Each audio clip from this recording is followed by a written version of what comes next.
Hi, my name is Mary Clements, and I'm the founder of Opportunities for Transformation. I decided a couple of days ago to do a 12 days until 1/1, January 1st, 2017.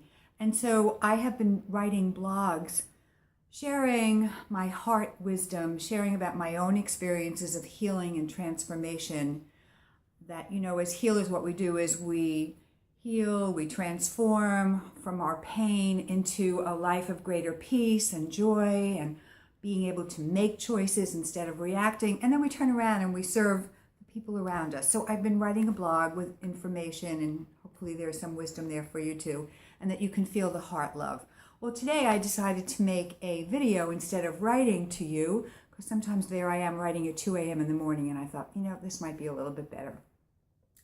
Yesterday, I wrote about a book that came to me in the early 2000s. I had been working on, I guess we're all working on ourselves forever, but I was in the depths of I didn't realize how difficult a time it was, but I was in a place of deep, deep healing and transformation, opportunities for deep healing and transformation. And in the early 2000s, Byron Katie is an internationally renowned author. You can Google her, and a healer teacher. Her book, wow, isn't that funny? The name totally escapes me. Are you having all these brain blips also recently? Her book is Loving What Is. And I remember somebody bringing me the book and saying, are you familiar with this book? And at that point in my life, what was happening was I was being shown a lot of my patterns, my coping mechanisms, the patterns that I had used to get through life. Many of us have had a lot of challenges in our lifetime, a lot of trauma. My parents were Holocaust survivors, so that automatically I'm born into a family of trauma and fear, and we know now how that energetically is shared with the immediate family and a whole bunch of other things. But anyway, I coped well, and I became a take charge person. I thought I did pretty well. I was very successful in my career. I was married. I had 2 great kids, and life was good and things looked great on the outside. And then everything started to crumble because I was being called onto a different path. And first I had to do some really deep work on myself. Like all of us. That's how it happens. There's no transcendence. There's no ticket to pass go. So in the midst of this work, what I was called to do was really be present to how I, in my personality, because we all have a personality and a character, how that part of me, how I was showing up in life, where my defenses were, where I had pushed everything under the rug and just went on, and how I really was not someone that was comfortable with my feelings. I was super sensitive, like many of you, but I didn't have a family, a manual that helped me deal or showed me that my feelings were valid and that whatever I was feeling was right and holy and appropriate, but may not have been,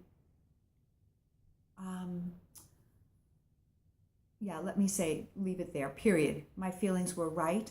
My feelings were valid. Instead, people were too busy coping with their own stuff around me, and a lot of my stuff got stuffed under the rug. How many of you know how to do that? You just stuff it. You stuff it, you put a smile on your face, and you say, okay.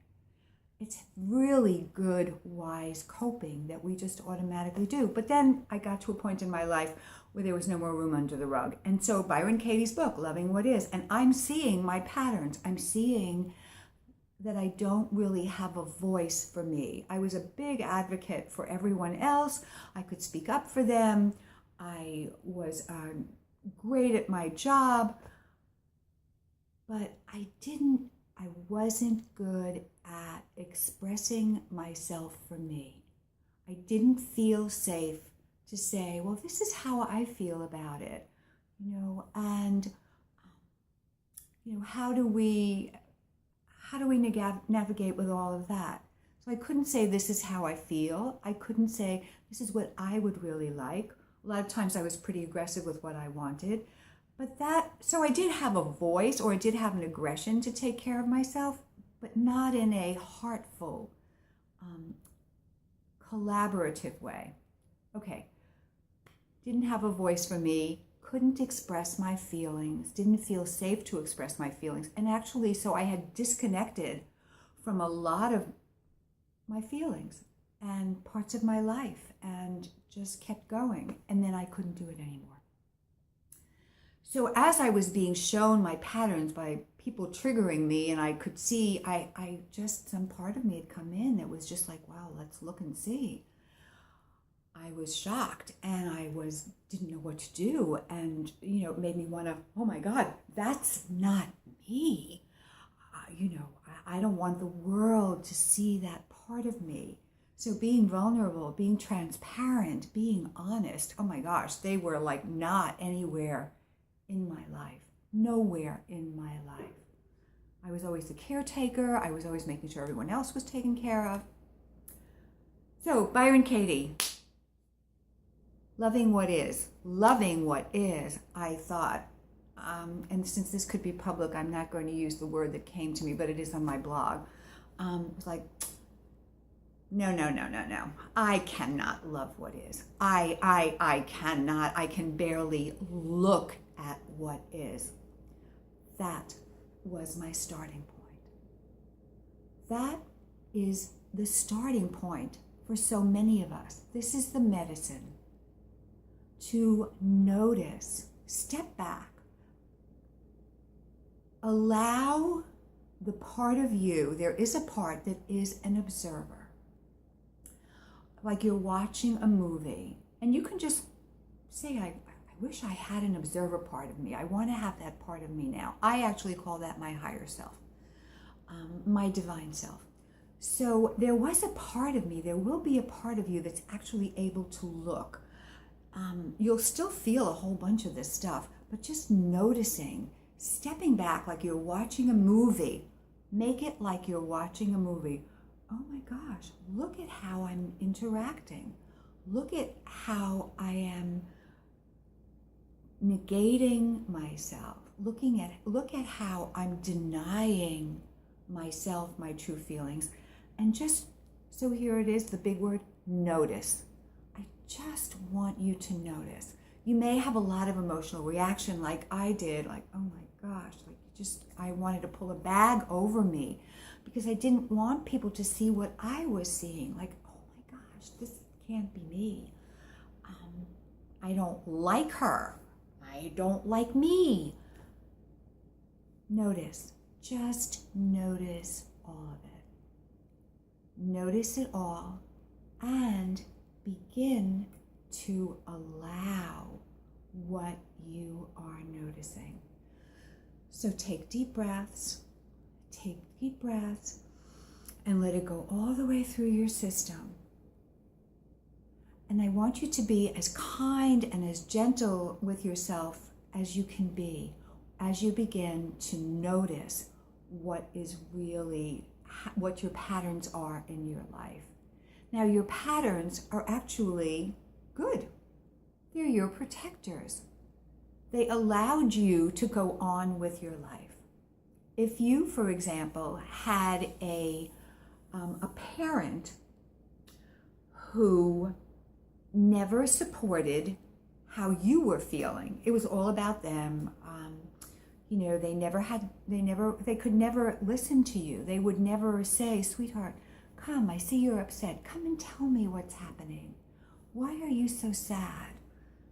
If you didn't have that, if you had a parent that was too consumed with their own stuff and doing the best that they could do, but if they could not give you what you needed, the healthy response, the good, healthy protective mechanism was to push your feelings down and disconnect from them and go on so that you could live a life. it's healthy. Your protective mechanisms, your mechanisms like that are all perfect and beautiful and wise. But what happens is we are about integration now at this point in our lifetime. We are about integrating all these different parts of ourselves, things that we put under the rug, in the closet.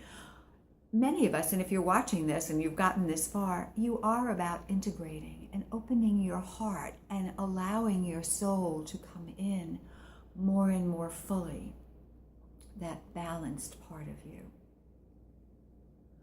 So realize that what you're seeing is good, but it's no longer serving you. It's why you're being invited now to look.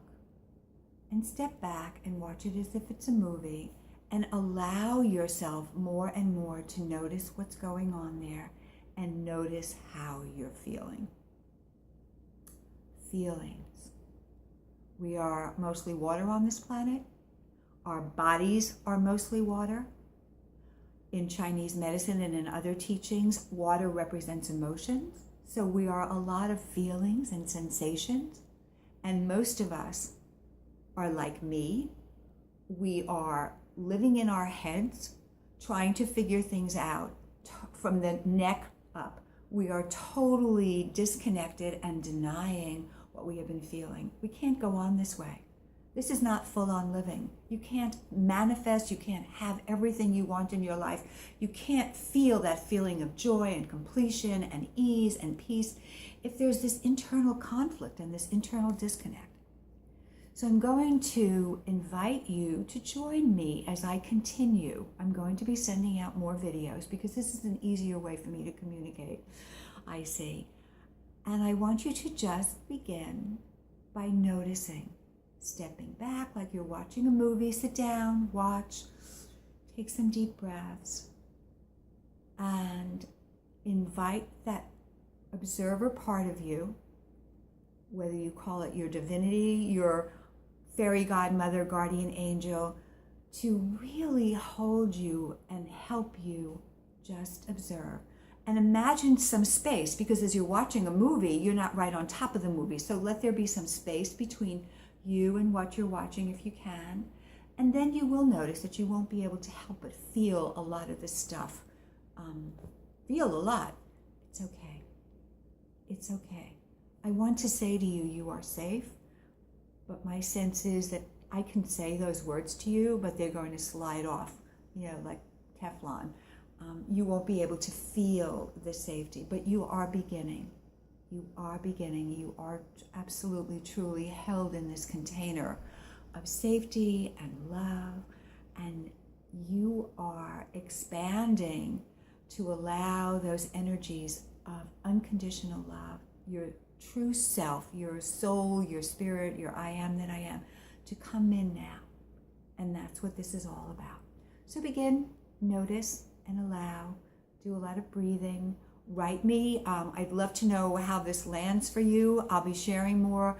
My website is www.opportunitiesfortransformation.com, and my blog is on Miri, M-I-R-I, MiriMessages.blogspot.com.